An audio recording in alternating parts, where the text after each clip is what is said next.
নমস্কার বন্ধুরা, আমি পলাশ বিশ্বাস আর আপনারা দেখছেন পলাশ বিশ্বাস ভিডিওস। আশা করি আপনারা প্রত্যেকে ভালো আছেন এবং আপনাদের বাগানের প্রত্যেকটি গাছ ভীষণ ভালো আছে। বন্ধুরা, থাম্বনেল আর টাইটেল থেকে বুঝতেই পেরে গেছেন যে আজকে কোন বিষয় নিয়ে আলোচনা করব।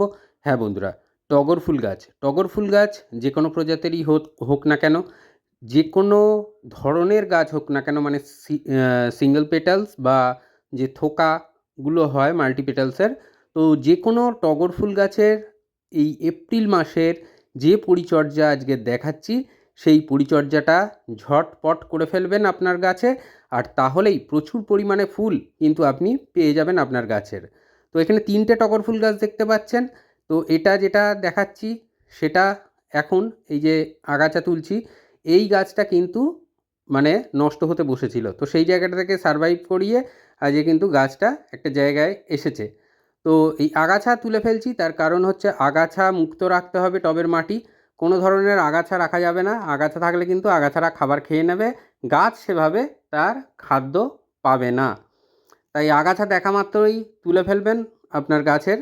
আর অবশ্যই মাটি কীরকম, টগর গাছ এনে কীরকম টবের মাটি কীভাবে বসাবেন, টবের যে টব নির্বাচন করবেন তার প্রায় 50%, অর্থাৎ টবের অর্ধেক আপনারা মাটি নেবেন, তার সাথে মিশিয়ে নেবেন 40% কম্পোস্ট। যে কোনো কম্পোস্ট, সেটা ভার্মি কম্পোস্ট হতে পারে, 1 বছরের পুরনো গোবর সার হতে পারে, বা পাতা পচা সার হতে পারে।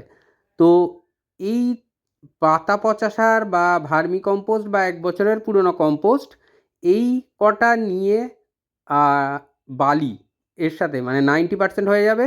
আর তার সাথে বালি নেব 10%। বিল্ডিং কনস্ট্রাকশন তৈরি করা হয় যে, ব্যবহার করা হয় যে বালি, সেই বালি বার 3-4 ধুয়ে নেব।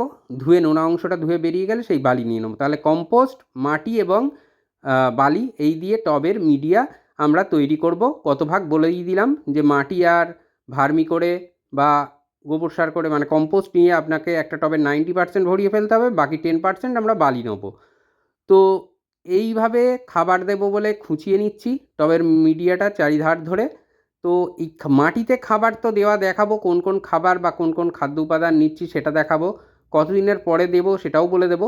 কিন্তু তার পাশাপাশি মাটিতে কিছু তরল খাবার, যেগুলো কিনা টগর গাছের জন্য ভীষণ উপকারী, এবং অবশ্যই টগর গাছ যে খাবারগুলো খেতে ভালোবাসে, সেই খাবারগুলোই কিন্তু আজকের বলে দেব, যে কতদিনের ব্যবধানে আপনাদেরকে প্রদান করতে হবে টবের মাটিতে। যদি জমিতে গাছ থাকে, জমির মাটিতে কিন্তু এত পরিচর্যা করার প্রয়োজন নেই, কারণ জমিতে প্রচুর পরিমাণে খাদ্য অবশিষ্ট থাকে, যেটা কিনা গাছ তার ইচ্ছা মতো যতদূর ইচ্ছা শিকড় চালিয়ে দিতে পারে, দিয়ে সে কিন্তু তার খাদ্য ঠিক সংগ্রহ করে নিতে পারে।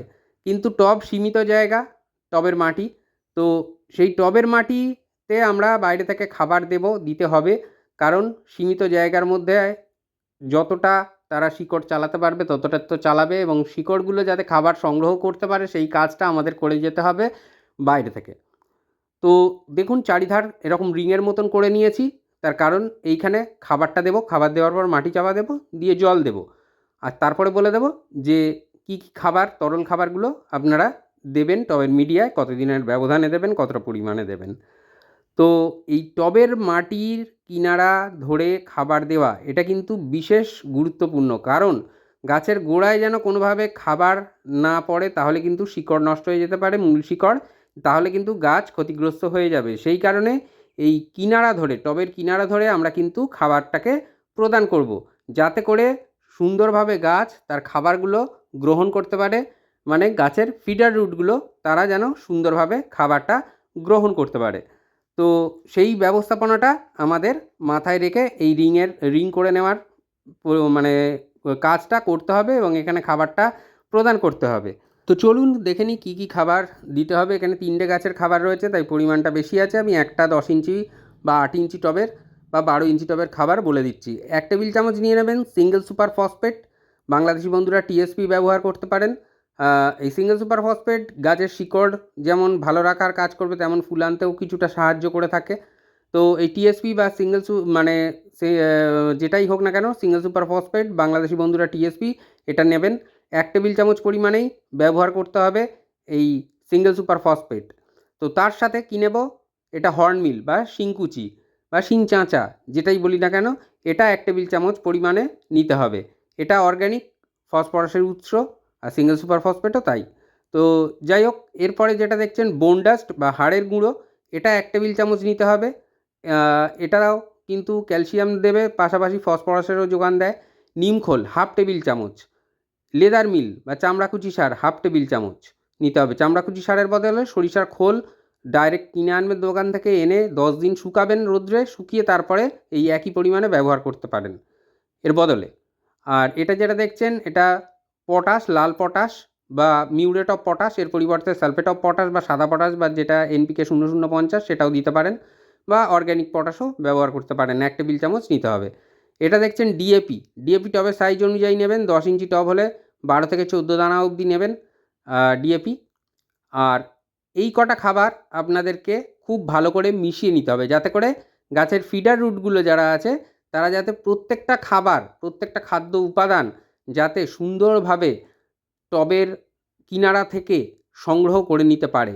ভীষণ ভালোভাবে রেজাল্ট পেয়ে যাবেন বিশ্বাস করুন বন্ধুরা, যদি এই খাবারটা যেটা দেখালাম যদি দেন, এবং এটা রিপিট করবেন পুনরায় 15 দিন পরে, অর্থাৎ যেদিন খাবার দেবেন তার থেকে 15 দিন পরে এই খাবারটাই দিন।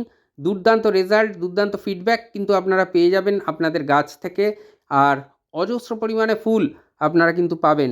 যেটা প্রথমেই বললাম যে জমির গাছে, মানে জমিতে গাছ থাকলে সেখানে অতটা প্রয়োজন পড়ে না খাবার দেওয়ার, কিন্তু যদি গাছ টবে থাকে তাহলে অবশ্যই আমাদেরকে বাইরে থেকে খাদ্য উপাদান যোগান দিতে হবে।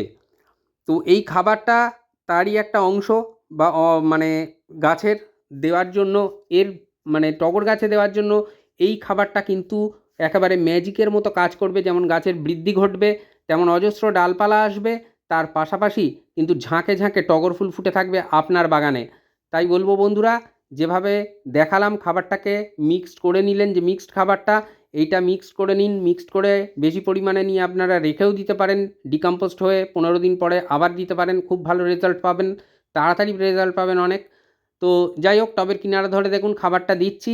খাবার দিয়ে আমরা কিন্তু মাটিটাকে চাপা দিয়ে দেব, দিয়ে তারপরে জল দিয়ে দেব। তো এখানে এই মিক্সড খাবার দেওয়ার মানে যে ব্যবস্থাপনা সেটা শেষ হলো। আর অবশ্যই 15 দিন পরে রিপিট করবেন এই খাবারটা। যেদিন এই খাবারটা প্রদান করলেন প্রথম দিন, সেদিন কিন্তু আপনারা তার থেকে 2 দিন পরে আপনারা টবের মিডিয়াতে একবার হিউমিক অ্যাসিড দিয়ে দেবেন, ঠিক 2 দিন পরে। টগর গাছের ক্ষেত্রেই বলছি, আর এটা 20 দিন ব্যবধানে আপনারা হিউমিক অ্যাসিডটা রিপিট করতে পারেন। যদি হিউমিক অ্যাসিড 2 দিন বাদে দেন তো কতটা পরিমাণে দেবেন, যাদের কাছে লিকুইড ফর্মেশনে আছে হিউমিক অ্যাসিড তারা নিয়ে নেবেন 1 লিটার জলে 1 থেকে 1.5 ml। আর যাদের কাছে ডাস্ট ফর্মেশনে আছে তারা নিয়ে নেবেন 2 থেকে 3 গ্রাম। নিয়ে আপনারা জলেতে গুলবেন, 1 লিটার জলে গুলে তার থেকে 200 থেকে 250 ml তরল হিউমিক অ্যাসিড মিশ্রিত তরল, সেটা কিন্তু টবের চারিধার ধরে দিয়ে দেবেন। তারপরে যেদিন হিউমিক অ্যাসিড দিলেন তার থেকে 2 দিন পরে আপনারা টবের মাটিতে পেঁয়াজ, কলা অথবা আলুর খোসা ভেজানো বা পচানো জল সেটাকে দিতে পারেন। ওই রকম জল পচিয়ে 3 দিন রাখলেন, রাখার পর সমপরিমাণ সাধারণ জল মিশিয়ে টবের মিডিয়ায় 200 থেকে 250 ml এই তরল সার দিতে থাকলেন। 2 দিন অন্তর যে এইটা তরল সারটা দিতে পারবেন, মানে সপ্তাহে 2 বার দেওয়া যাবে, 2 দিন ছাড়া দেওয়া যাবে। তো এই যে তরল সার, এটা কিন্তু দুর্দান্ত রেজাল্ট দেবে, কারণ তরল খাবার খুব দ্রুততার সাথে এই যে কোনো গাছ গ্রহণ করে এবং তার রেজাল্টও কিন্তু খুব ভালোভাবে পাওয়া যায়। আর যেটা বলবো বন্ধুরা, যে এই পেঁয়াজের খোসা, আলুর খোসা বা কলার খোসা, এর মধ্যে প্রচুর পরিমাণে থাকে পটাশিয়াম, যা কিনা ফুল আনতে দুর্দান্তভাবে সাহায্য করবে। তো এই যে খাবারগুলো পরপর দেখালাম বা বললাম, এইগুলোকেই রিপিট করতে থাকবেন, দেখবেন দারুণ রেজাল্ট পেয়ে যাবেন আপনার টগর ফুল গাছে। প্রচুর পরিমাণে ফুল আপনি কিন্তু উপহার স্বরূপ পাবেন বন্ধুরা, এটা আমি বলে দিলাম। তো আজকের যেটা দেখালাম বা বললাম সেই মতো যদি পরিচর্যা করেন, আপনার গাছ কিন্তু অজস্র ফুলে ভরিয়ে দেবে। তো দেখছেন যে এই গাছটায় আমি কিন্তু মার্চ মাসের পরিচর্যা দেখিয়েছিলাম, যেটা এখন মাটি দিচ্ছি। তো কী অবস্থা ছিল গাছটার, আর এখন কোন অবস্থায় গেছে এবং কুঁড়িয়ে চলে এসেছে। তো এই যে জল দেওয়ার ব্যবস্থাপনাটা খাবার দেওয়ার পর এরকমই করতে হবে, যেন অতিরিক্ত জল না দিয়ে ফেলি, যাতে না টবের মিডিয়া থেকে জল ড্রেনেজ হোল দিয়ে বেরিয়ে যায় সেরকম জল দেবো না, কারণ খাবার দেওয়া হয়েছে, নাহলে খাবারগুলো কিন্তু ধুয়ে বেরিয়ে যাবে ওই ড্রেনেজ হোল দিয়ে। আর বৃষ্টি হয়েছে সেই কারণে খুব কম পরিমাণেই জল দিলাম, বৃষ্টি হচ্ছে এখন প্রায় জায়গায়, তো তারপরে চড়া রোদ, তো সেই জন্য মাটি ময়েশ্চার আছে, তো সেই জন্য স্বল্প জলই দিতে হলো। তো দেখতেই পাচ্ছেন কী পরিমাণে কুঁড়ি এসেছে, এবং আরও আগামী দিনে আশা করি দেখাতে পারবো যে প্রচুর পরিমাণে ফুল আমি পাচ্ছি, এবং আপনারাও পাবেন। এই যে পরিচর্যা দেখালাম সেই পরিচর্যা যদি সঠিকভাবে করেন, সঠিক নিয়ম মেনে করেন, মন থাক চিরসবুজ, পৃথিবী হোক সবুজময়।